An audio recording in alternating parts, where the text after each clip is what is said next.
Dans le panorama de la santé humaine, les cancers de la tête et du cou forment une multitude de défis, touchant des domaines fondamentaux de notre vie de tous les jours. Ces cancers touchent à l'essence même de nos sens et de nos fonctions, de la façon dont nous dégustons un repas, à la façon dont nous communiquons nos pensées et sentiments.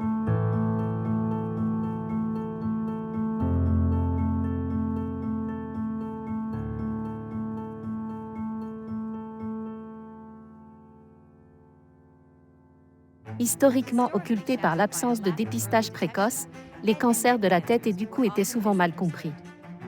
Mais au fil du temps, les progrès de la science médicale ont fait la lumière sur ces maladies, source d'espoir et de lumière pour les personnes concernées.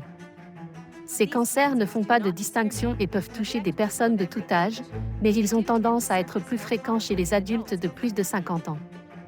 Les hommes sont particulièrement plus susceptibles de faire face à ces maladies, bien que les raisons restent un domaine de recherche active. Les facteurs à risque des cancers de la tête et du cou peuvent se cacher dans l'ombre de nos habitudes quotidiennes. Le tabagisme et la consommation d'alcool sont des contrevenants connus, mais ils ne sont pas les seuls. Les infections comme le VPH jouent également un rôle, soulignant l'importance de la prise de conscience et de la prévention. Les cancers à un stade précoce ont de meilleurs résultats, soulignant l'importance stratégique de la détection précoce et de la prévention.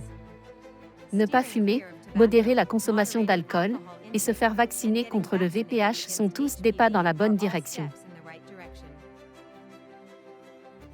De simples actions, comme des examens dentaires réguliers, peuvent aussi faire toute la différence. Les signes des cancers de la tête et du cou peuvent être minimes avant de se révéler. Un mal de gorge persistant, un changement de voix, ou une boule qui apparaît sur votre tête ou dans votre cou, devraient être des symptômes à surveiller et à faire consulter par un médecin. Dans la lutte contre les cancers de la tête et du cou, le traitement se fait sur mesure, il n'y a pas de solution universelle. Les options varient de la précision de la chirurgie à l'approche ciblée par la radiothérapie et par l'innovation de nouvelles thérapies.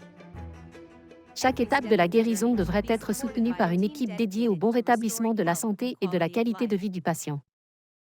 Pour ceux pour qui les traitements conventionnels ne suffisent pas, les essais cliniques offrent de grands espoirs. Il y en a environ 1535 essais cliniques actifs disponibles sur clinicaltrial.gov. Grâce à ces innovations et traitements plus efficaces, de nouveaux essais émergent continuellement pour chaque étape. Ne perdez pas l'espoir. Massive Bio aide à naviguer à travers ces options, en mettant en relation les patients avec les essais qui correspondent le mieux à leur profil. Face au cancer de la tête et du cou, notre message est celui de la résilience et de l'optimisme. À chaque avancée scientifique, à chaque guérison, nous devenons plus forts dans notre combat contre ces menaces silencieuses.